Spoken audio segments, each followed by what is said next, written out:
Welcome to Anton Teaches Packy AI, episode 3. Anton is live from NeurIPS, which I'll let him explain what that is in a second. Today, we're talking about a logical calculus of the ideas immanent in nervous activity, which is the oldest paper by very, very far that we'll have gone over. It's a fascinating one. It's the first paper that I don't think was explicitly written for AI, and we can get into that as well. But Anton, first of all, how are you? How's NeurIPS? What is NeurIPS? Let's start there. I'm doing really well. NeurIPS is probably one of the biggest ML AI conferences in the world, and this is the first one back sort of since peak COVID. So there's thousands of people here in New Orleans attending, and so it's been a pretty hectic few days catching up with researchers from all around the world, seeing what kind of work everyone's up to, what people are thinking, given the sort of advances over the last 2 years. And it's particularly interesting because a lot of the really big advances over the last happened in the last 2 years, which were pandemic years. So it was harder to meet up in person and sit down and discuss and really get everyone's perspective. So, and of course, being hosted in New Orleans, there's no shortage of things to do and places to go. So it's been a really energetic time. It's been really interesting. And yeah, it's been great to see, especially some of the work that's come out over the last few years in context and be able to speak to the researchers and see how they're thinking. And I mean, I ran into Jan LeCun yesterday. That was pretty cool. There's a picture of me and him up on Twitter somewhere. Very cool. So that's also nice. And I think Emmanuel Macron is here for some reason today. I don't know if it's to do with NeurIPS, but he's in New Orleans. I saw the picture of him and Joe Biden eating ice cream together. So he's in the country maybe just for ice cream and decided to swing by New Orleans. I'm not sure. I've been too busy playing with ChatGPT to do really anything else or to keep abreast of world events. But that's been really fascinating. And we're going to talk about today the history of AI winters, just like, maybe people are familiar with the idea of crypto winters. There's been a solar winter. There's, winters in any technology that people get sufficiently excited about. AI winters are pretty OG. We're talking 1960s here. We're going to go. That's right. Way. The original technology winter. That's what all the other winters are named for, is the AI winter. And that's named after atomic winters. I think I came across in the notes. So yeah. I think like nuclear winter was probably the root of that, given the 60s and the sort of things that were top of mind for people at that time. Yeah, and now here we are 60 years later, and it feels like some of the things that people thought were imminent back then are kind of starting to come true, and maybe not even fully now. What are you seeing at NeurIPS in terms of what are people excited about next? It feels like things are moving so fast. What are people excited about next? Yeah, that's a really good question. I actually think a large fraction of the community is more or less holding its breath to see exactly what the next breakthrough is going to be. AI research is in this state where it's a little bit secretive right now. Like GPT-4 is rumored, but nobody really knows what it's going to be and what the difference will be between it and GPT-3. People are saying it's going to have much longer context windows, or it's going to have, many, many more parameters or something like that. And then there's always rumors about someone working on so-called language model self-play, which isn't something we've seen too much of yet, although we've seen hints of it, where, you get the model to improve not by just training it on a large corpus of text, but actually to sort of talk to itself and then have some kind of a score for how well it's doing. It's an idea that's been around. It's very difficult. Nobody's really sure how to do it unless there's a lab who's doing it secretly. And so a lot of the conversations that I've been having are you kind of watch people when they're trying to suss out whether or not they have something secret behind closed doors or not. Sort of catch glimpses of that a little bit by what people say they're allowed to talk about and what they're not allowed to talk about. I think overall, people are waiting to see what the next breakthrough is going to look like. We are at probably peak LLM right now. And GPT-4 is probably going to push that a little bit further. And of course, like you said, ChatGPT just dropped pretty recently, which is a version of a large language model trained specifically to be conversational. Whereas, the sort of generic GPTs are just text completion. These ones are intended to put you in dialogue. So yeah, I think it's a lot of anticipation. It's a lot of excitement for possibilities. I think especially Like everyone's been talking about like audio as possibly the next like breakthrough space. We've seen a little bit of that with Whisper, and people have been talking about generative music for a while. The attitude that seems to prevail with music is it's more of a data and copyright issue. I think people seem to think that the models are like, we'll probably figure out how to actually do it, but it's getting the Yeah. data that's hard. That's kind of the mood. It's also interesting to swing. So for a long time, especially when the first deep learning breakthroughs happened, in that sort of mid 2000s, field was dominated very strongly by results in image processing in computer vision. And now the pendulum has definitely swung the other way. We've got lots of results in text and language. To some extent as well, like sort of agentic stuff is around still, but it's taken a backseat to look at what these language models can do. Look at how far we can go. Along with the sort of bread and butter research, which continues to go to like actually understand and figure out the structure of neural networks and figure out like how do we make them better? What kinds of ideas or architectures or constraints might change their behaviors? Things like that. It's yeah, there's a lot of that going on still too. And so you mentioned essentially it's, ChatGPT is a shiny new interface on the same old model. And I've seen a few tweets of people saying like, look, UI is really important in AI because you need to be able to interact. It feels to me like the results are also better. Is that just DaVinci Mhm. 3? It feels like the actual content is better as well. Then it might just be that it's easier and I can ask it more questions. And so I'm seeing good things. But like there's really not a lot of the stuff that we've talked about, uh, that happens when I go into Playground where it, like, Mm, repeats itself or it mm, it feels like it really knows what I'm asking for at this yeah. point. Yeah, I think some of that tuning has definitely been put in to it. I think some of that has come at a cost where you'll notice that it tends to not want to give specific answers to a lot of questions. It'll be like, well, here are like some categories you can think about that might be answers to your question. It tends to be very cautious. Like it's very easy to sort of trigger the safety bounds It and is. the moderation I've gotten a bounds. lot of, "Look, I'm just an AI. I'm here to help you answer Yeah, specific questions. I don't touch the yeah, internet." yeah. Although Riley Goodside has been doing his usual good work in trying to jailbreak it. Um, and I sort of play with that a little bit itself. I actually turned its like browser settings to on, but I think for what I found out, it only really quote unquote browses the corpus it was trained on. It doesn't actually go out into the live internet. Um, Why does it not go out into the live internet? Because everyone's saying now that this is a Google killer. But if it can't do things within the past 2 years that live on the internet, then it's not a particularly great Google killer? it's really not a trivial problem to go out and do that. Right. Like I think that's an active area of research. I think there's a number of companies who are looking into that specifically. I think OpenAI is also specifically like doing a browser driver type of thing, where it does information retrieval as well as this kind of pre-trained model. I think the answer to that is just like, it's hard. It's not what this release is about. And also, of course, there are the usual concerns about, okay, well, now you've just given everybody a spam bot, right? Oh, The other part to not forget is like, this seems like magic. Um, but behind the scenes, like the GPUs are on fire. yeah. There's like inference for this model is very expensive. We are now at a point where there are enough large models in the world that we're getting bottlenecked on global GPU capacity. Like we're fighting to find like available GPUs is a big deal right now. And like sometimes you'll see sometimes that it'll load shed if there are too many people trying to get onto it Yep. at once. It'll like stall you and put you in a queue and stuff. Doing just that, like just doing the chat part is non-trivial, but you can imagine the sort of compute required for the current models that we have to go out there and do browsing on top of that. Because now, it's all kinds of extra things you have to think about.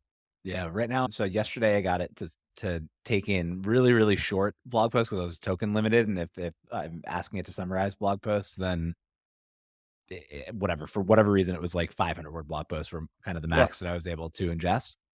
But I Yeah. did it, and I'm not a programmer and, was able to copy something into Replit and build a program. Now I'm trying to figure out, can I get it to train on my writing so that I just don't have to write Mm, anymore. And so I like it gave me something, like we're installing TensorFlow and in Replit, and like we'll see if I can actually where I'm stuck right now as of time of writing. And by the time people see this, I will either have figured this out or not. But is just giving it my credentials for Substack because Substack is blocking it from pulling my blog post down. Otherwise, I need to figure out what file format to put it in. But like, Mm. if my dumb ass could, by using this thing in 10 minutes, figure out how to train a model on my own writing, like that's insane. And so yeah, I hope that they get the GPUs that they need because this has been a ton of fun. It does open up a lot of that for people. How do you do something? It's a good question to ask it. Um, Unless it's particularly technical, then it really likes to equivocate. Like if, I've been trying by like just probing it with like math related stuff. And it's like, oh, you might consider X, Y, or Z method. I'm like, well, okay, but like tell me which one. Yeah. And then it really doesn't want to answer that. So it's a weird trade-off. Which is great. So there's still room for human excellence, but for me going to relearn the basics, it feels kind of silly unless I want to like make a career out of this and become excellent. No, it's really good. It's good that you can just guide the average person through what they actually have to do. I think it's actually sometimes you see these posts online about like I'm trying to learn programming, but this stuff is so frustrating. Like I do things and it like breaks in unexpected ways that I don't understand. And I think for the models like this that can like hold your hand even if you're the average person, and help you do what you actually want to do without having to, like you say, ingest like everything makes it really valuable. And I'm looking forward to see what like, we already have Copilot, but something like an on-ramp to learn programming or to like just get certain jobs in programming done. I think that would be a really valuable thing. In my opinion, it's a completely reasonable reaction to be like, I don't want to learn programming. I just want to get a thing done. And then programming is like, when you think about it, when you take a step back and like look at what you're actually doing, it's kind of an insane activity. Yeah. You're like learning to talk to the computer in its own language, and the computer's like this insane little goblin monster who like speaks inscrutable words and does things that unless you like know why it's doing what it's doing, you just don't understand. So I think it's completely reasonable for most people to just bounce off of that, and maybe this kind of model provides a better on ramp.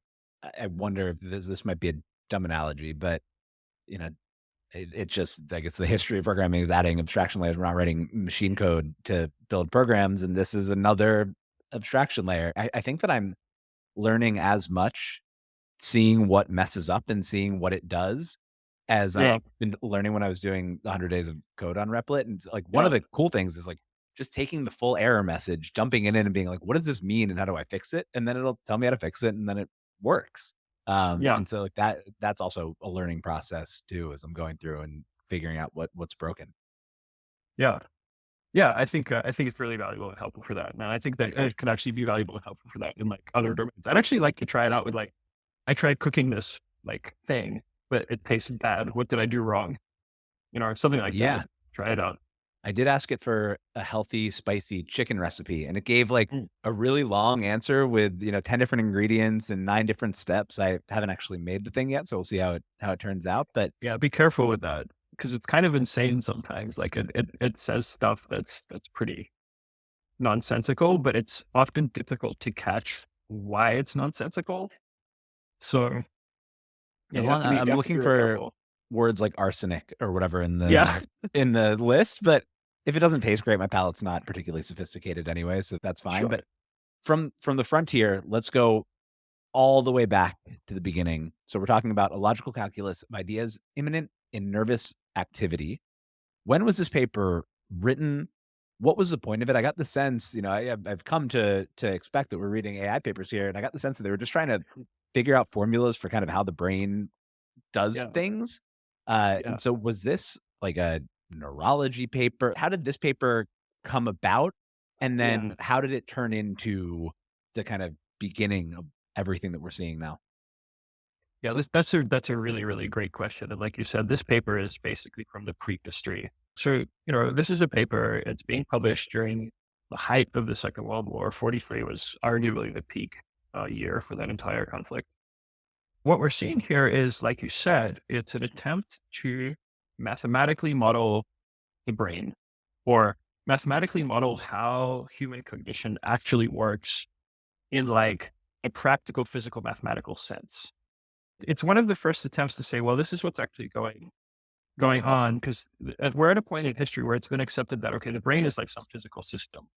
It's not some magical device that gets signals from somewhere else. It's not something that's non-physical. It's a real existing part of the world, and so people have this idea now in their minds, okay, if it's a physical system, when we're getting better at modeling all these other physical systems, can we somehow model the brain to figure out what it's doing? And so, in modeling the brain, once you have a model of something, of course, you can make predictions, which means you can understand how it works. And you can see why psychologists or neurologists would be interested in this, because if you get a handle on how thinking works, you can start to think about, well, how can we, help people who might have something that's going wrong with them? How can we make people overall happier? Because we have this great little model of the brain. And so this paper introduces what is now probably like the absolute bedrock of AI systems, machine learning systems, which is the neural network. Although it wasn't called that yet, although they were referred to as neural networks in the paper. Yeah. This introduces a little guy called the perceptron. And the perceptron is just probably the minimal neural machine learning model that it's possible to have. And it takes what's called the connectionist approach. And the connectionist approach basically says, if you look at the structure of the brain, it's these neurons, and they've got all these connections in between them. So whatever is happening in the brain is due to some combination of neurons firing along these connections, causing other neurons to fire. That's the connectionist idea. And so this was the first attempt, or one of the first attempts, to formalize that idea in a mathematical framework. And again, it all comes from the scientific culture at the time, which says actually everything is rational, everything's a physical system. We actually can reason about it with all these great mathematical tools that we're have been developing now, like mathematical logic, like control theory, which gave rise to all sorts of things post-war as well. And this paper coming from a psychologist is an attempt to model the brain. Basically, it's let's put the brain on like a formal footing so we can analyze it with all this great formalist machinery that we have. That's where the idea comes from. So I think we'll jump around between the Yeah. history and the paper itself. What did it then take to like turn this into the first attempts to build a neural network in a computer? Because I know at one point in the paper, Yeah. they say essentially like one of the realizations here is that the brain can't do anything that like a Turing machine can't do. Uh, Yeah. Yeah. So it's 43.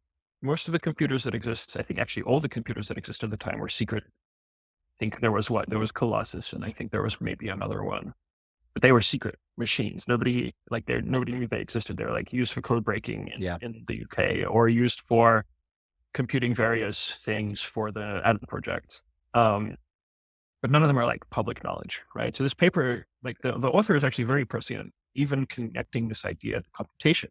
Yeah. Because this is a mathematical model. And then the author is already thinking about, well, how do I actually run this model? And it took until I think the early 50s for somebody to like instantiate this in hardware. So this paper as written is purely a mathematical exploration into the possibilities of a model that looks like this. It's completely different to what we do today, where it's like, yeah, I've got some intuition. Let's plug it in, get some layers going, train it, and see how well it does. This paper is much more about like, okay, theoretically, what properties does this thing have? Right. And what does that say about the brain if the brain works like this? So purely just sitting there and thinking about it as opposed to running it and seeing the output. Yeah. If the brain works like this, seems like it's doing a lot of work, and they do make a bunch of assumptions in the Mm. paper. How does it all hold up? Like, we obviously haven't figured out how the brain works now. Yeah. How does it hold up?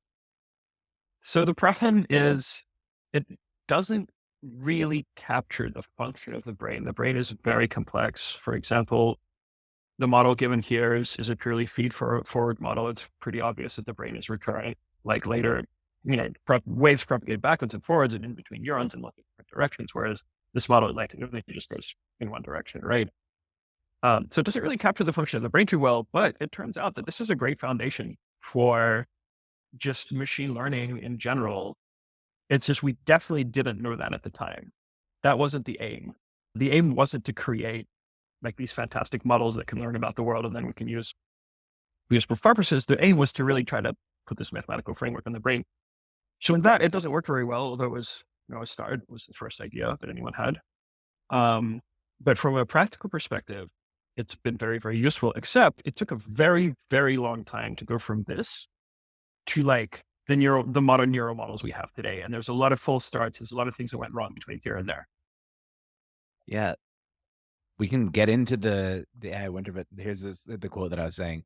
They said, "It is easily shown first that every net, if furnished with a tape, scanners connected to afferents, and suitable afferents to perform the necessary motor operations, can compute only such numbers as can a Turing machine Second, that each of the latter numbers can be computed by such a net, and that nets with circles can be computed by such a net, and that nets with circles can compute without scanners and a tape some of the numbers that the machine can, but no others and not all of them.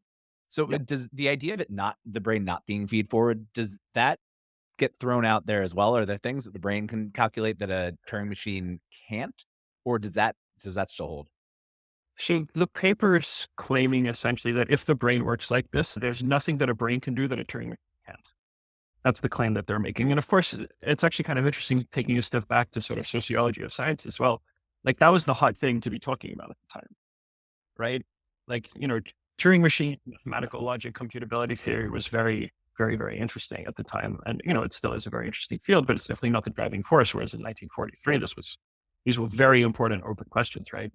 Alan Turing himself was very interested in artificial intelligence and thinking about like, to what extent does our idea of mathematical logic actually entail all of the thought that humans can have or not? And so this paper is making the claim that if the brain actually does work like this, then we can totally run it on a computer. And today, would you say that at some point in the future, we'll be able to run everything the brain can do on a Turing machine or not?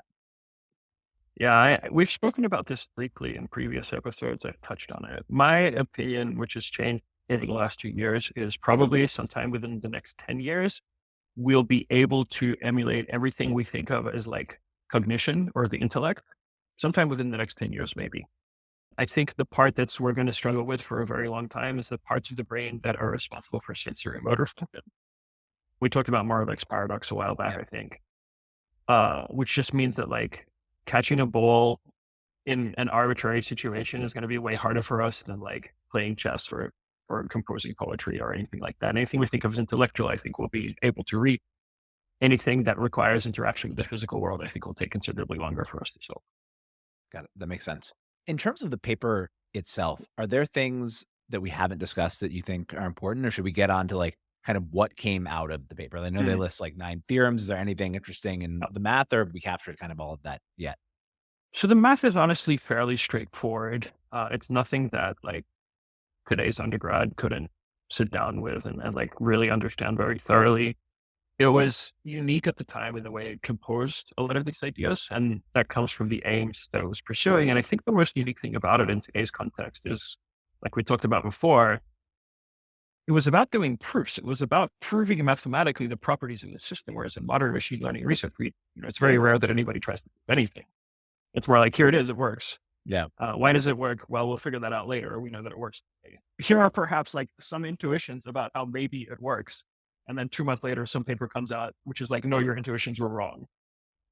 Yeah. But at the time that this was published, it was very much I don't want to say fashion, but it was definitely the like sociology of science expectation that you would prove your claims. You would at least have some strong mathematical evidence for your claims, which is something that we moved away from quite significantly, especially over the last probably 15, 20 years. You have to remember that in the history of science, most discoveries, especially in the physical sciences, were preceded by like empirical experiments, right? We did experiments, we observed something, and then we tried to come up with a theory for how it works.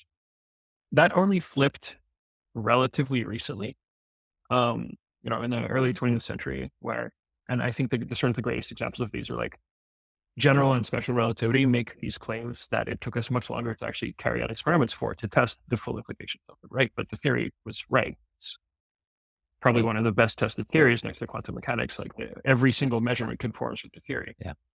But for a long time before, it was more like we'd observe some phenomenon, like test the phenomenon, we'd poke it and probe it and see what variables mattered to it, and then come up with some model, some theory. Like electromagnetism is full of stuff like this.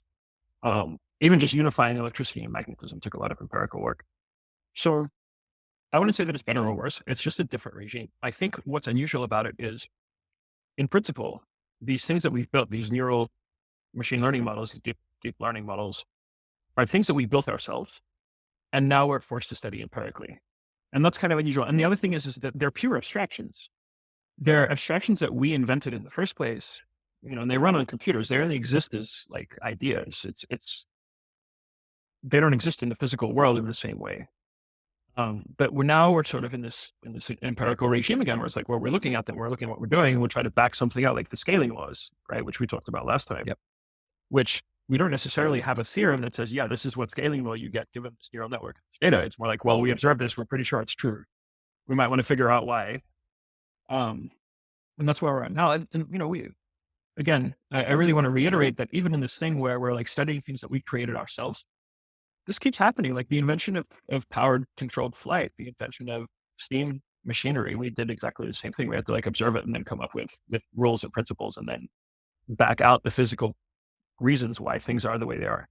So That makes sense. it's There's just, I nothing think it's just inherently, unusual for us. yeah, there's nothing inherently unexplainable about it. It's just that we've had more time to explain all the things that have come before, and this is the new thing. And so, like, now we have to observe and explain. It's like, it's also ridiculously complex. It's got this complexify property in it where that's like, it's very difficult to sort of break these things down into their parts and study the parts and then have an explanation for the whole, right? Like if you look at one little ReLU unit, you can't really learn anything about the network as a whole from just looking at that one unit. You'd have to sort of study its entire properties. And that's always difficult from a scientific perspective. It's sort of, it took until the invention of statistical thermodynamics before we had really clear theories about a lot of thermodynamical processes, which are very, important industrially and technologically, right? We had to have good explanations, but couldn't get to those explanations until we were able to deal with thermodynamic processes as more than like looking at every single individual atom and looking at all the energy. We had to come up with statistical approaches. And I suspect that might be the case here if we're ever to back laws out for any of these things. We might have to come up with a statistical thermodynamics for neural networks. This is a non sequitur, but I think, if you're going to be our teacher here, you have a wide knowledge of, it seems like all the sciences, the history, like, where did that come from? Like, what was your kind of education in all of this? It's Oh, obviously not just focused on computer vision or AI. There's like the history of the sciences and all of that. yeah, Where history has always been something that I've been very interested in. Personally, my background is relatively unusual in that, I was born in a country which de facto no longer exists, which was the Soviet Ukraine. And then I emigrated to a completely different context, which was Australia. And then I went to live in Germany. Now I live in the US.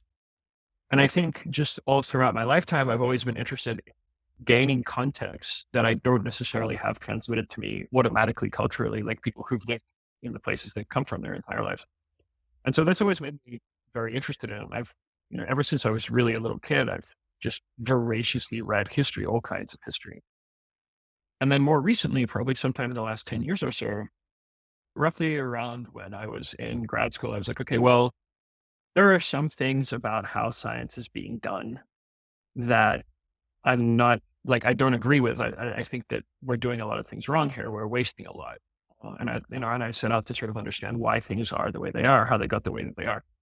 And for me, that meant looking back in the history and seeing like, okay, well, we are where we are today, but I know from all of my history that there are reasons that we got to be the way we are. And so I went back and looked in that and researched all of this. And it's actually kind of interesting, and this might tie into our next topic, but the AI winter is one of these things which is like heavily researched in sociology and understanding of science. It's very interesting from a sociological and historical perspective because it was sociological factors, most would argue, that caused the first AI winter, along with different technical things. But yeah, which so yeah, that's why I care.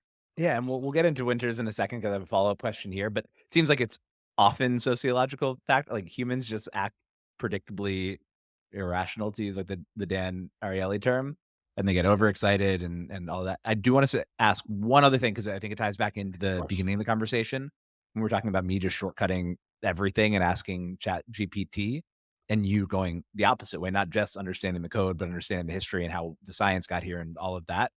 How much is the context, all of that context, is that like a fascination that you're just happy that you know those things now, or how much does it actually play into the work that you do? How much are we gonna be missing when we can get answers really, really easily?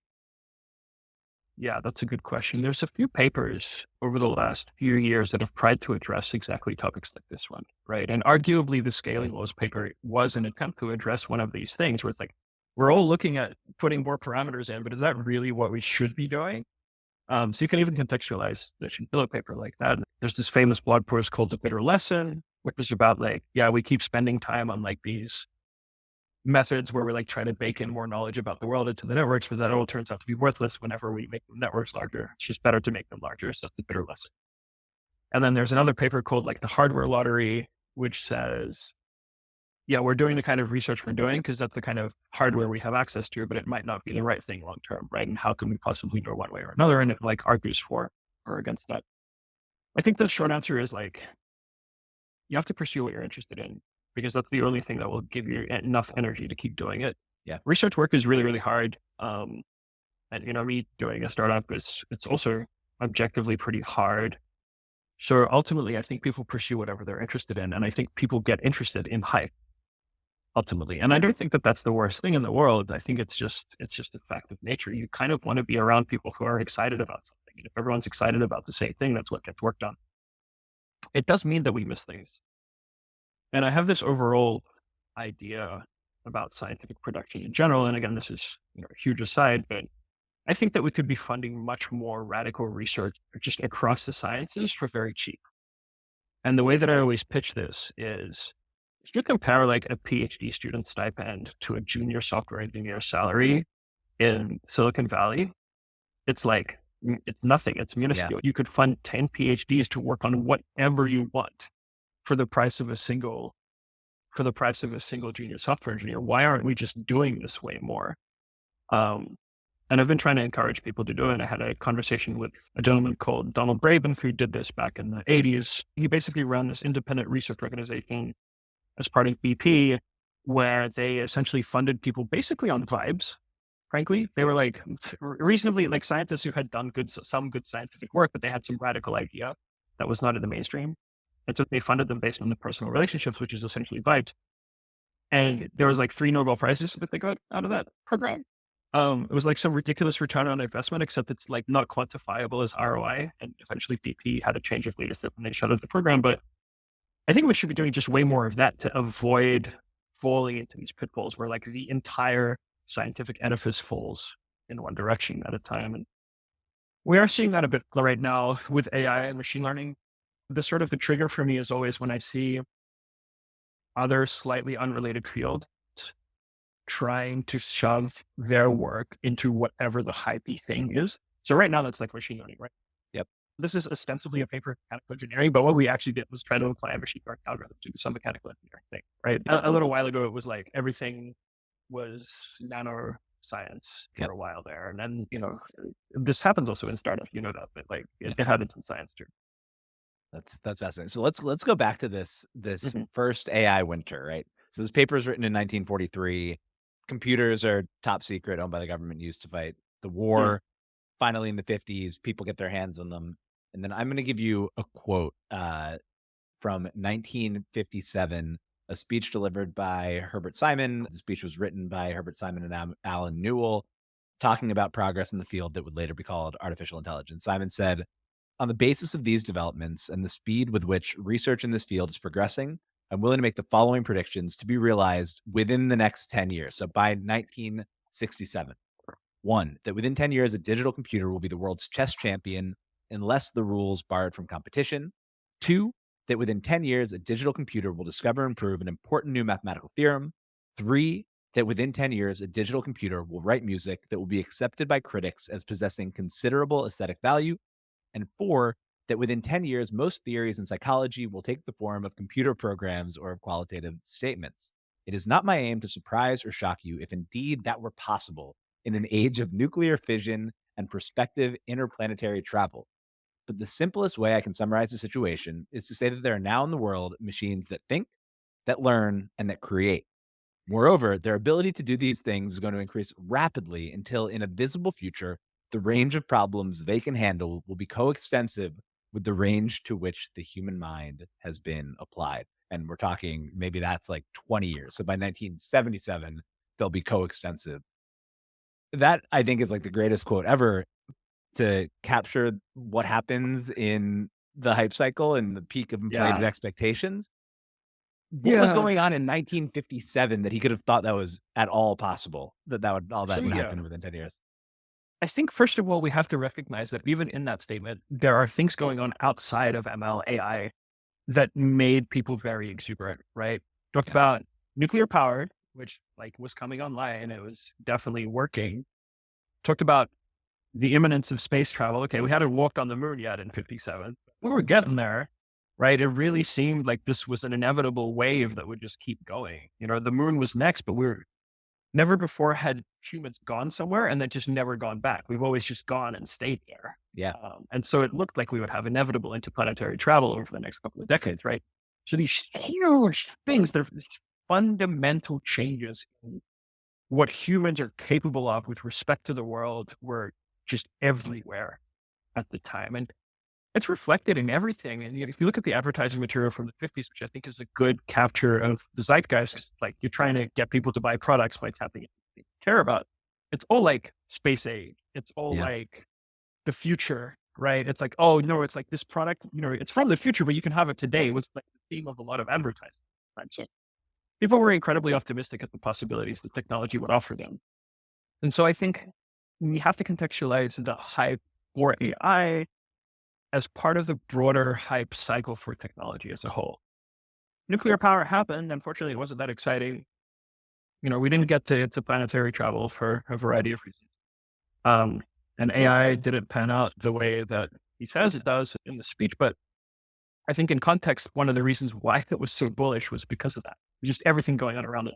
Now, the other part of that question is like, why did it seem that AI could be capable of these things being promised? Well, this is 57. So we had the first like hardware implementation of these, learning machines in perception. And it's kind of like today, it seems like, okay, it seems kind of inevitable. Like if it can learn a little bit, why can't it learn a lot? And then why can't it like learn to learn and just you start, some of these exponential growth curves were The like already singularity is there. near. Yeah. Yeah. And the singularity is near. By the way, to sort of bust Ray Kurzweil's balls too much, but one of the favorite things that I've ever seen on the internet was going on Ray Kurzweil's website a little while ago and seeing the Singularity is Near 10th anniversary edition being advertised, which I got a really good chuckle out of. Although we'll see. It feels like things are catching back up to, he had some predictions that Yeah, were like 2040 or, yeah. the Look, 2030s. again, I can't bust this ball. I can't bust this ball about too much. I think it's not unreasonable. I just found that really funny. Yeah. Anyway, so yeah, like it's kind of seemed like, okay, well, we have a learning machine. We've never had a learning machine before. And surely if it can learn a little bit, it'll just learn to learn better.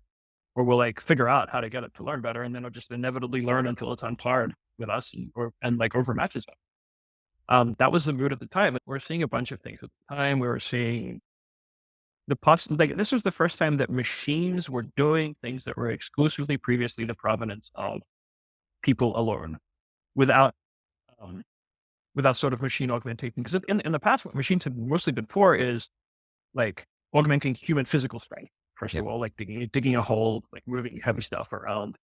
And then they became useful for communication. So they like simplified and extended the range of human communication through media technologies and radio. But this was the first time, like, the human, like the actual productive part of what humans do, which was like understand the world and then do something about it, was being mechanized. And I think that's the other reason that it got so excited. It's like, oh, wow, I'm like, this is happening for the first time. Arguably, it wasn't the first time. Arguably, like the research control systems theory, which was also happening around the Second World War, was like an early approach to that. But all of these things were like synthesizing into this one big thing, which eventually became called cybernetics, which also didn't quite work out. Yeah, I think that's part of the reason. Like every time something happens for the first time, it's incredibly exciting. People get hyped. I actually think Elon Musk talked about this recently, where he said like the things that people care most about are like firsts and superlatives. So you want to be like, no one's ever done this before, and also it's the best thing in the world. And that's kind of how it must have felt at the time. Yeah, no, it's funny. I mean, like, as we are in 2022 now, some of this stuff might happen, but also like nuclear's making a bit of a comeback. People are getting early hype about fusion, although there's a ton of debate about how far we are from that and whether Yeah, it's ever going to make sense. Says we're going to be actually doing interplanetary travel for the first time within a decade or whatever his timeline is there. So it's funny how much everything right. rhymes and how things, I think, like I write about this stuff all the time. I think we're going to be able to do some of this stuff in the next Yeah, decade or two. But am I I as think wrong as they were then? Yeah, I think it's possible if you look at the history and, it's dangerous to just look at historical precedent because today is not the same as yesterday, right? But I think inevitably what happens is the short run capability gets overstated and then the long run capability gets understated. Yeah. It's very difficult to predict the impact of any given thing, I think is what it comes down to. Which is justifiably why a lot of people are actually worried about AI. Um, like, well, this is really hard to predict, but it does have this chance of going horribly wrong. Yeah. Um, so maybe we ought to like spend more time with this than we have with other similar technologies in the past. But ultimately, I think it's just hard to know what's going to happen. But you're right. Like the mood right now does feel a little bit similar. It does, Um, which is great. I want us to bring back, a little bit of that optimism, but I do wonder if we're at that, 'cause people are kinda like, "All right, the AI is finally here." Like, it finally arrived, and I'm sure, that's probably how a lot of people felt then as yeah. well, so it'll be interesting to see how that plays out.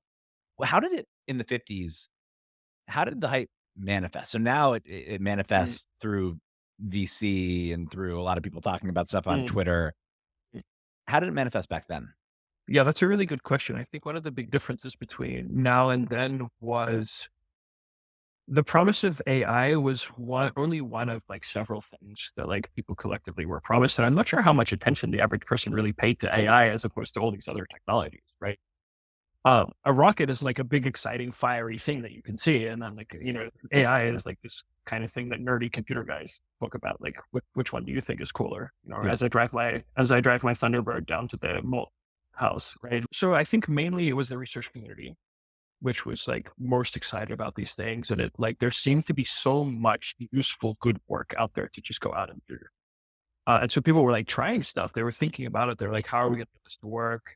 It was also very concentrated in relatively few places. Computer science saw an explosion right around this time, but at the time it was still a relatively small number of people. Like physics enrollment was much, much larger than CS enrollment at the time, because of course CS also belonged exclusively to mathematical logic at the time, or almost exclusively, because computers were not like a machine that was in everybody's house and anyone could play with. It was like, no, it's this giant bank of like wires and switches that you have to like plug into, and like a program was something you wrote out on a piece of paper and then you would hand it off to your secretary who would like type it up into punch cards. The first programmers were almost all women for that Yeah. reason as well. So it was mostly, yeah, I think mostly in the research community. Um, but it was like this great drive, like, was almost like people took one step too far. They were like, well, it seems inevitable that we're going to have learning machines, and this might be the learning paradigm. What should we do once we have them? Since they're obviously coming, right? I think that's how it probably seemed at the time. And a lot of big promises were being made as well. And it kind of leads us into the first AI winter.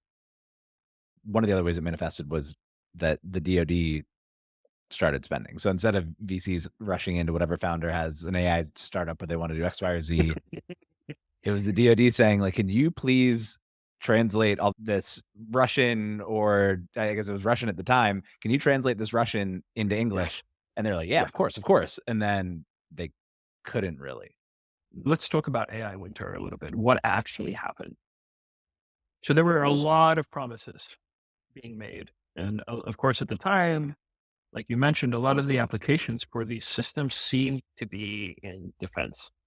So it's the height of the Cold War. The Russians have put a man in space. The Cuban Missile Crisis has happened. Like the Berlin crisis has happened, which is one that people forget about. But there was a pretty big chance that could have gone hot as well. The Berlin airlift happened. All these things, the Korean War. So the DoD had like needs of these systems, and so much of other parts of defense were starting to be automated and mechanized. So, like I said, control theory comes from around World War II, which was like, how do you aim an anti-aircraft gun so it actually like hits its target? How do you do that automatically? Because you can't rely on human gunner all the time. Or how do you get the plane to fly itself properly so that you can drop the bomb on where the bomb target is, right? So more and more of this stuff is being automated and like connected into these communication networks. Because pretty early on, the DoD realized that like whatever the war is going to be like in the future, it's going to be much more complex and networked than it was in the past. And so for them, automating as much as possible was an important direction, and AI kind of slots really neatly into that, right?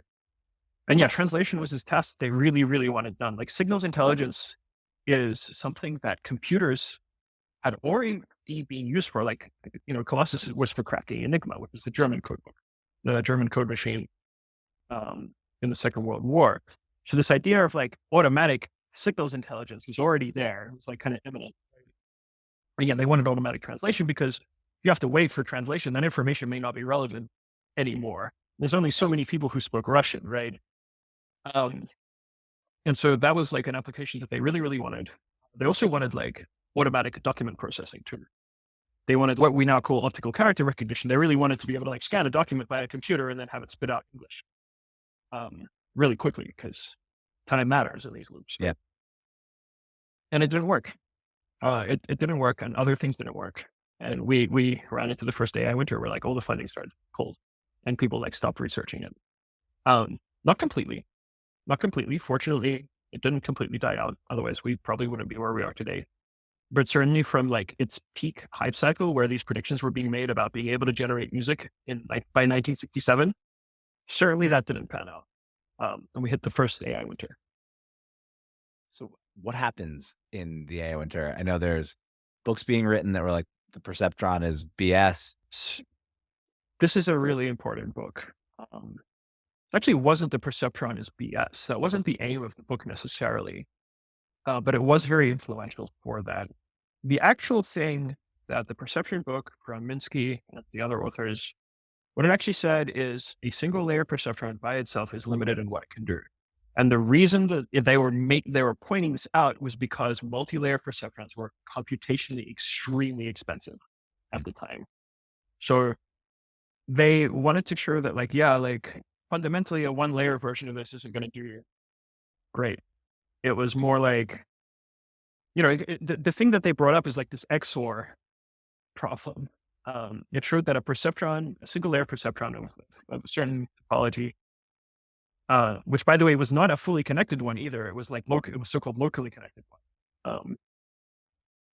Cannot solve what's called the XOR problem. The XOR problem is like, what the exclusive OR operator is, but in case the audience doesn't really know, it's logical operation where its inputs have to be different for the output to be. So in other words, if you have two inputs, 1, 1 would be false, 0, 0 would be false, but 0, 1 or 1, 0 would be true. And in this book, they showed that, well, this kind of perceptron can't learn that. And what they were actually like, what Minsky has claimed since then have been saying is, no, listen, if this limited type of perceptron, which is the thing that we know how to put in a computer, it's fundamentally limited. And the implication is we'll need more. But the way that it was read, and I think at the time where like things were being more disappointing than people had hoped for, like translation wasn't happening, or CR really wasn't happening, or like were some little toy things that they would try to put onto control systems, and they didn't really work much better than just writing down the physics equation in the first place. But people took it as like, okay, we have mathematical proof that this isn't going to work. We can stop now. And they did, and they like pulled funding. And they also didn't. So to your point about just how expensive it would have been to do it right at the time, they didn't have like the concept of Moore's law. Did they have something similar where they like could assume that it was going to get cheaper over time, or was that not the way they were thinking about it? At the time, it was definitely thought that you had to make computers bigger to make them do more. In 57, we did not have integrated circuits. They were on their way, and people were working on semiconductors very hard. Yeah, but nothing like Moore's law existed at the time. We thought we would have to build bigger, more complex machines, drawing ever more power, taking up ever more space, having an ever higher maintenance burden to do more with computing. We thought that it's unbelievable that the same era that quote came from that we talked about earlier didn't have semiconductors and thought that you just have to have these house size computers to be able to do it. But it was default. It's what we had. Oh, totally. It's just crazy. Yeah. We had ENIAC and Maniac and all these guys, and these were like runner sized machines, right? And like making them programmable through plugging in like different plugs. That was a huge advance. Because before that, like it ran a program. Yeah. Like the computer was a program. It didn't do anything else. You couldn't get it to do anything else. And then by using the plug switches, you were actually able to program it. You were able to give it give it a state transition table, and then later on punch cards, which by the way, punch cards are a fascinating story in and of themselves. Actually come from knitting looms. Sorry, weaving looms. From a long time ago, the Jacquard punch card was one of the first like automatic weaving machines. That's where punch card came from, because you I could didn't know program like that. what pattern you wanted. Yeah. The first, nominally, the first programmable device was a loom. Wild. Yeah. Anyway, so that's what we thought we would have to do, and like all of this stuff was very, very brittle. Stuff would break. The word bug, I'm not sure if this is true or not. It might be apocrypha, but the word bug comes from literal bugs. Like a beetle would crawl into the system and like short circuit it, and you have to find where a bug like fully short circuited the system. That's incredible. How many Yeah, people were working in computers or CS or whatever you'd call the field? that's a good question. CS was two things at the time. One was really electromechanical engineering. So like, how do you make a machine do this? And the other one was like logic, which was like, okay, I'm going to like think about how to encode a procedure into the language of the machine. And that was very mathematical logic focused, because again, you couldn't get computer time. You had to like sit there and write your proof and then like hand it off and hope somebody typed it up correctly. So not many, certainly not even as a proportion of the total research effort compared to where it's been directed today. If I was to give an estimate, I would say maybe several thousand people worldwide were working on versions of this. And like the best work was like concentrated in the places that actually had computing machines. Yeah. And so we hit the winter. It's not for all of CS, but for kind of the idea of the perceptron, the idea of neural networks and computers thinking and making music and all of that. Like, Yep. what did that do to the talent in the space? Like, where did people go? And then who held on? That's a really good question. Certainly it like got winnowed down very significantly, and people found other uses for the computing machinery than trying to make artificial intelligence. And fortunately, computers stayed useful. And that led us to like keep working on them, but no longer for the purposes of like doing AI. Not that they were really for that purpose in the first place, but like certainly it wasn't oriented towards like trying to make the computer think. It was more like, no, listen, we're good. We know this calculation needs to get done. We're going to make it do it faster, and we're going to make it fit more memory so it can do bigger calculations for us. And so it can like everything that we know how to write down and define, we're not going to have it think. We're just going to have it do mechanical operations, have it much faster, right? People focus on this kind of work. A lot of people return to pure mathematical logic in CS, like, just proving nice theorems and thinking about like logic itself. And there's a lot of really interesting math that came around. People went to work in, more traditional control theory. A lot of really great work was done there, especially by the Soviets, but also in the US. But AI as a unified discipline wasn't really a thing that stuck around until, this idea of like expert systems showed up. And expert systems, of course, is the opposite approach. It's, symbolic computation, where you have a bunch of rules. Basically, you like take what a person would do, transform it into a table of if statements, and then put the if statements in a computer. That's symbolic. Yeah. It's expert systems. And the thing about expert systems is they work. Expert systems did useful things for people, unlike neural networks, which never did anything useful for anybody at that time. And by now we're in the 70s, right? And so we have this idea of like rules engines for systems, but they're doing things. They're doing useful business processes for things. They're doing useful things for the Defense Department, the government, and do automatic translation. But they sure can do a lot of things that otherwise a human would have to do. And so this like new paradigm of AI arose for the second time, which was now, okay, before we tried to get them to learn. Learning is way too hard. Now we're going to encode every single piece of knowledge in the entire world in one machine, and that's going to be it.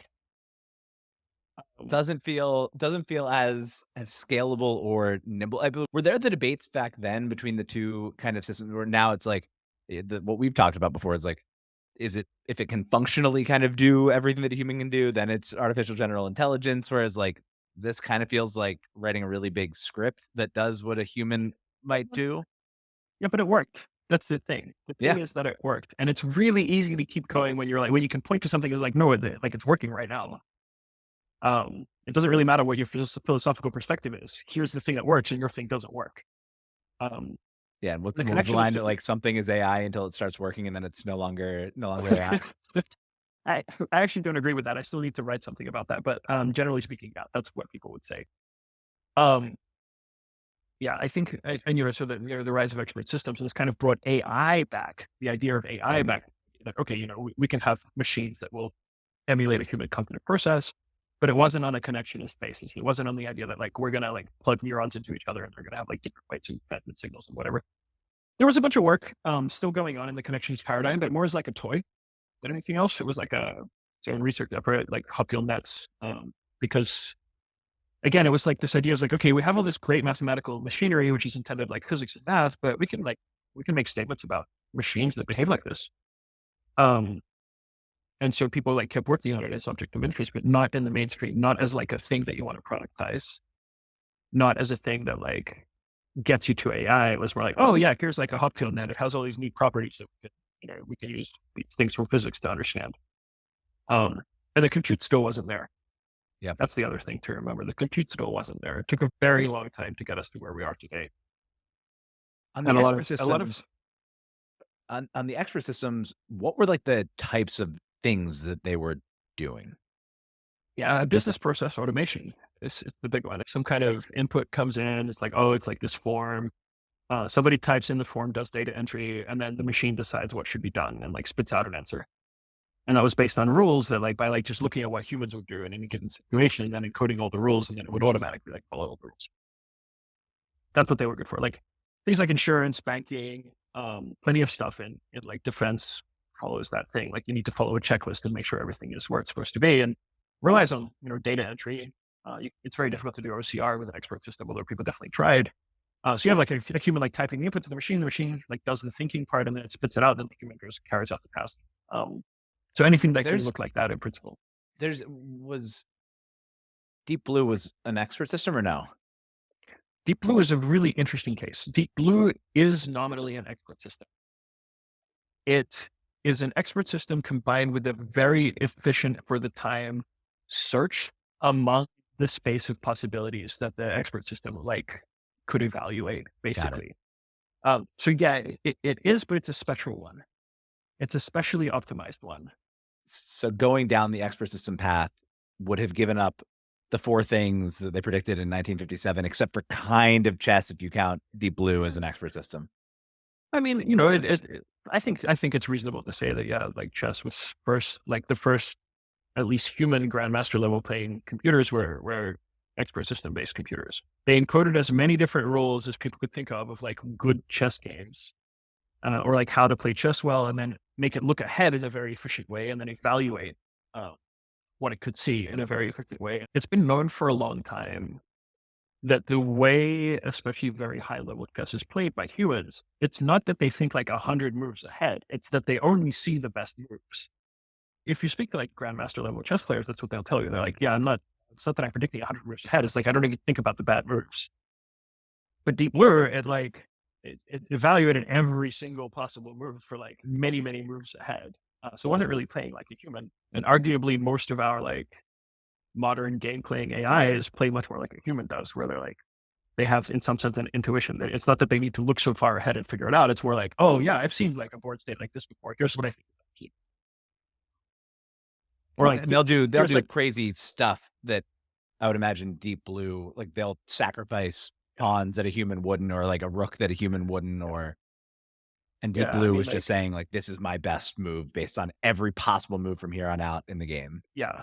Yeah. And branch and bound as well as like they'll like cut off obviously bad stuff, but according to like human expertise, not according to a data-driven approach, which is how like all the modern sort of self-play based AIs work.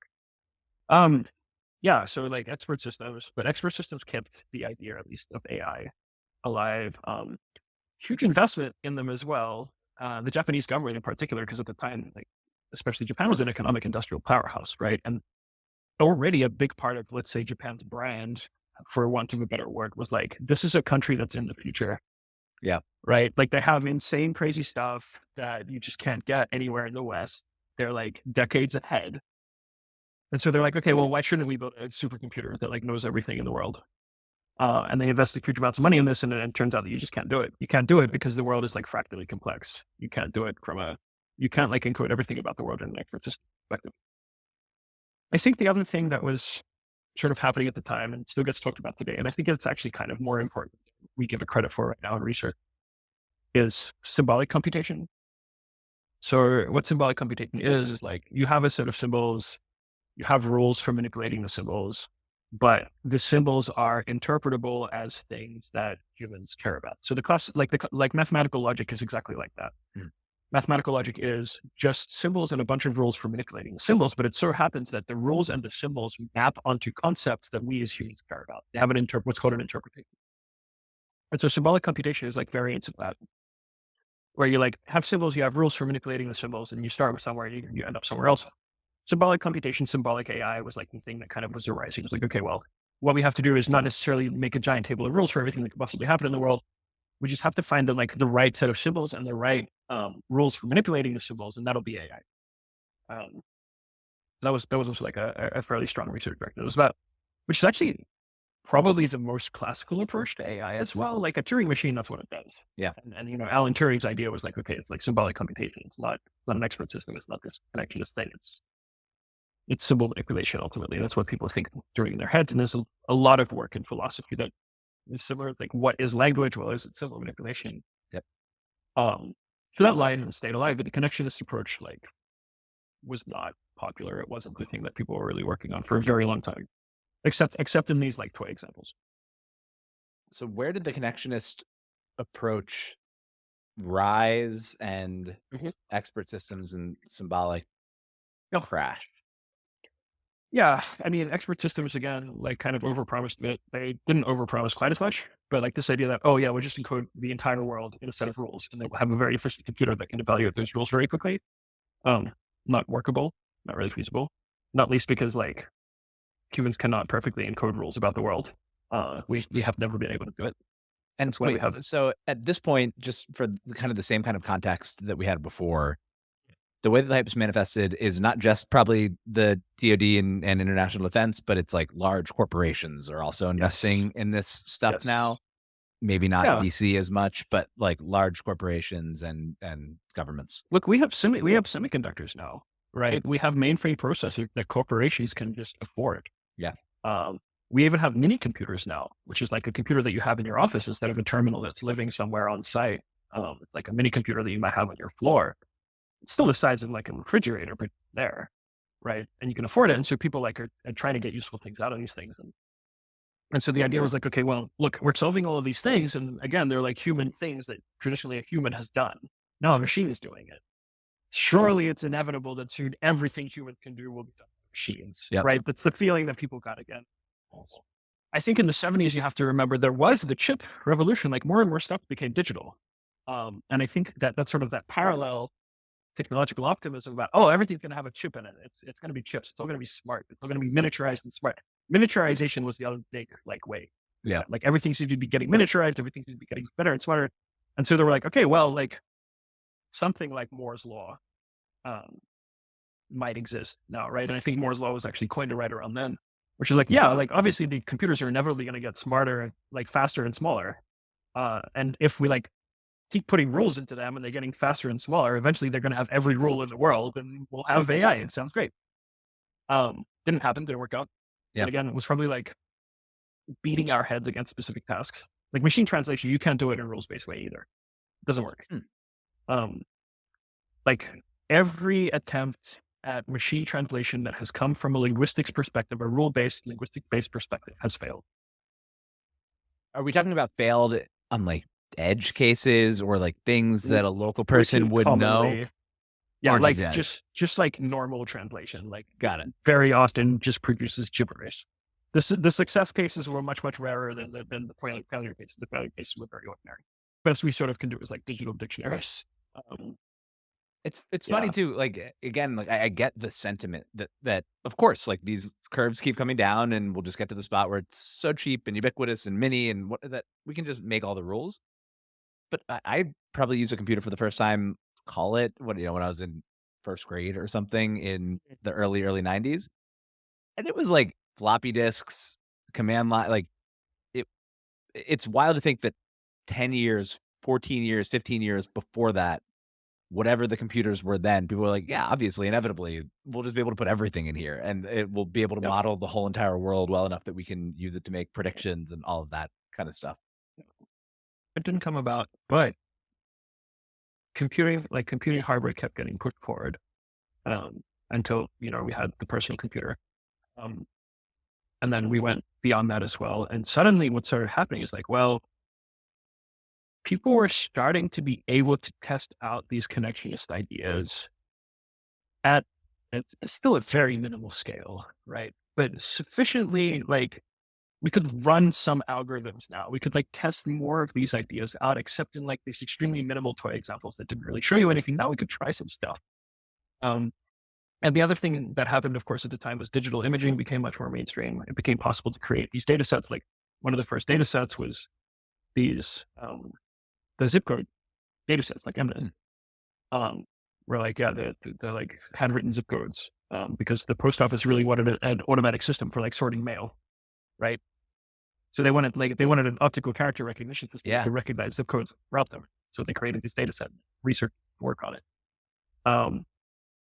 And so the fact that you could put images in a computer pretty readily at the time, CCDs became like much more common. Digital cameras much more common. Digital cameras like existed research and defense long before you could like take a photo of them. And we had enough compute now to like try some of these things. And backpropagation happened. Backpropagation is like the next important advance in the connectionist paradigm of machine learning.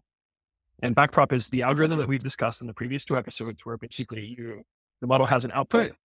You compare the output that you wanted with the output that you got using what's called a loss function. And then you take the derivative of the loss function with respect to the weights, and then you update the weights of the model appropriately, basically. And backprop is that algorithm. It allowed you to efficiently compute each of those derivatives going back through the network. So suddenly you are able to like realistically run a 2-layer perceptron and train it on a computer which actually exists.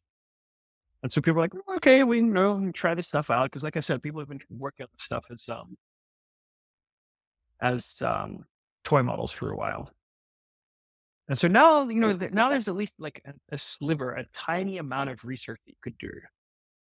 You've done 100 days of code, so you're familiar with how important it is to have like a REPL, how important it is to be able to like write a piece of code and like try it out and see it. Yeah. It keeps you in flow, right? Research is kind of similar like that. If you can get fast iteration going, you can maybe get to a conclusion faster than you could before, as opposed to like sitting there for like 5 years thinking about it, trying it once, it doesn't work. Yeah. Yeah. And so all these things come together, and like you just have this slight, tiny, tiny sliver of progress, and you keep running into problems, but the problems keep getting solvable. So it's like the first thing is like, okay, well, we keep having this problem of like unstable gradients. We can't really train especially deep network. But if you do like these 2 or 3 other things, you can like regularize it a particular way. Turns out you can totally train them. And then eventually you get to a point where we hit like, okay, the connectionist approach is like doing something. It's not totally useless. Like people have acknowledged it's not like there might be a little bit of promise here. We don't know what it looked like. And so more researchers join it. Were these the same? Like, were there any leftover people from the first perceptron connectionist run, or was this like the young Turks reanimating this old idea? I think mostly the latter case. My history on this part is a little bit fuzzy about whose labs like actually kept going with this. But the thing about the connectionist approach is it has kind of a magic to it. It's this idea that like you can get very complex behaviors from a set of very simple rules. And for a certain type of person, that's extremely appealing. Certainly when I first encountered neural networks, which was a long time ago, it was in 2009. I actually like in undergrad in 2009, like I did a thing with neural networks, which were not at all popular at the time. This is like very, very early. Like I did some stuff. I like did propagation and thing. I wrote like a whole presentation about it. But to a certain type of person, it's very appealing to have complex behavior arise from very simple rules. Yeah. And the connectionist approach is obviously very, very simple compared to like the symbolic approach, rules-driven approach, expert systems approach. And so I think because it just attracts a certain group of people, as long as it can be worked on, it'll get worked on by that kind of person. That makes a lot of sense. And I suspect that they definitely went back to like the OGs and were like, listen, like what's really going on? Like, what do you actually know? They're like, well, here's some theorems. And then because they were able to build on top of that, they just kept going. And so, and I think the breakout movement for what's now called deep learning was LeNet or AlexNet, which was like wait a minute, image classification with a connectionist approach totally works. Like it totally works. It's got superhuman, like it's not superhuman performance, but it beats the shit out of everything else we've ever thrown at this problem. Not by like a little bit, but like it dominates. When was AlexNet? Oh man, I have to look that up. Let me check. AlexNet. Pulling up Wikipedia real quick. Yeah. September 30, 2012. Wow. Should we do, because this feels like the beginning now of this The piece. next era.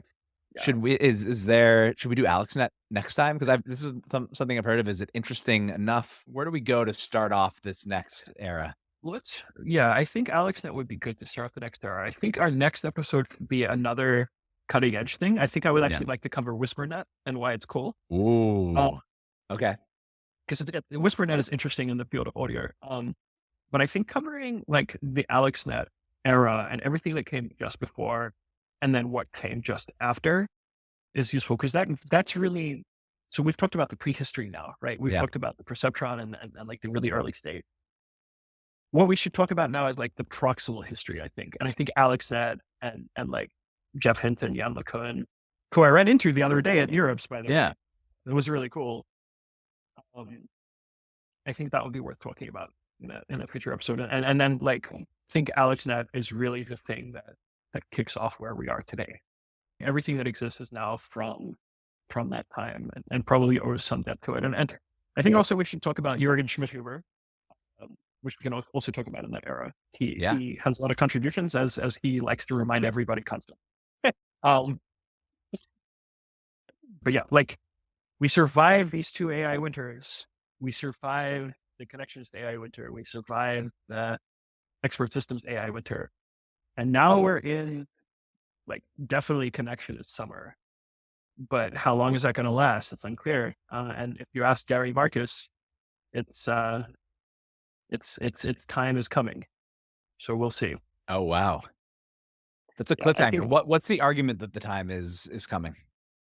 Well, it's more of a feeling, right? Like for a long time, people have been banging on the walls of the connectionists. And the thing is like with expert systems, right? It works. The best proof that you have for your thing being right is that it works. But for a long time now, people have been banging on the walls of the connectionist approach, being like, listen, you're actually fundamentally limited. You're fundamentally limited because it doesn't have this, this, and this, and this. And those debates rarely get anywhere, because what happens is GPT-4 gets released. It's like, well, it works. Yeah. Or like ChatGPT gets released. It's like, well, yeah, you can tell us we've got limitations, but we're just going to do it. And we're not really going to listen to you. But here's the thing. Remember how we've been talking about how GPT and its derivatives will like readily generate nonsense? Yep. Like it will generate nonsense for you really easily. It's not hard to get it. And we saw that with like Galactica as well. Yeah. When it came out, like it was really easy to get it to generate like fake science papers or like ask it for facts that are like untrue. And it will like keep predicting it. And these are right now possibly fundamental limitations, possibly not fundamental limitations in this approach, because they all rely on like simple prediction without encoding any understanding of the world, except that like in like some abstract sense, right? Like if you can predict something, you probably have some kind of understanding of it, but you can't tell what's true or false if you're only making predictions. And so one of the big arguments for the symbolic people is that, well, the only way you're going to encode like logic or like deductive knowledge into these things, as opposed to inductive knowledge, which is what prediction is by like grounding them in some kind of affordances that understand the world and like the different relationships in it, instead of pure empirical prediction. Unclear, because like I said, I was not expecting the symbolics to make a comeback here. It's something, because that one feels like it's more like logic has been, we're going back to the ancient Greeks and maybe earlier. Like, has something changed there that makes it more likely than it was 40 years ago or 30 years ago, whenever it was last hot? Logic has, in a way, always been the foundation of artificial intelligence, because in a way, logic is what we think of as intellect. Yeah. It's actually a really important question about like, where do we separate intellect from pure logic? If you look at AI textbooks, if you look at like Norvig, which is still the classical textbook in AI, Introduction to Modern AI, Um, if you look at even Turing, like they considered logic the bedrock because that's what they thought most represents intelligence. Now we have these data-driven like empirical paradigms, but it doesn't really go away. It's more like we seem to be able to achieve more in the real world by not really thinking too hard about that right now. Got it. Yeah. So maybe we're at a stage where we're like the coyote over the edge of the cliff, right? And maybe these things where like GPT routinely produces nonsense are the first glimmers, or well, maybe we can try something else. They're okay, but there are still data-driven connectionist approaches to try to deal with that. Um, Really common one is like reinforcement learning from human feedback. Like Yep. you just get people to tell you if you're saying nonsense or not. And if you're saying nonsense, we'll like try to stop you from doing that so much and like boost the part of you that says good stuff. The problem is that stuff is fuzzy. And Yeah. symbolics is not fuzzy. Symbolics is like hard, like true, false, logical laws, logical predicates, which we don't like, we don't really know right now how to encode into the connections. Like we can't guarantee anything. It's like, we think we can like prod it in the right direction.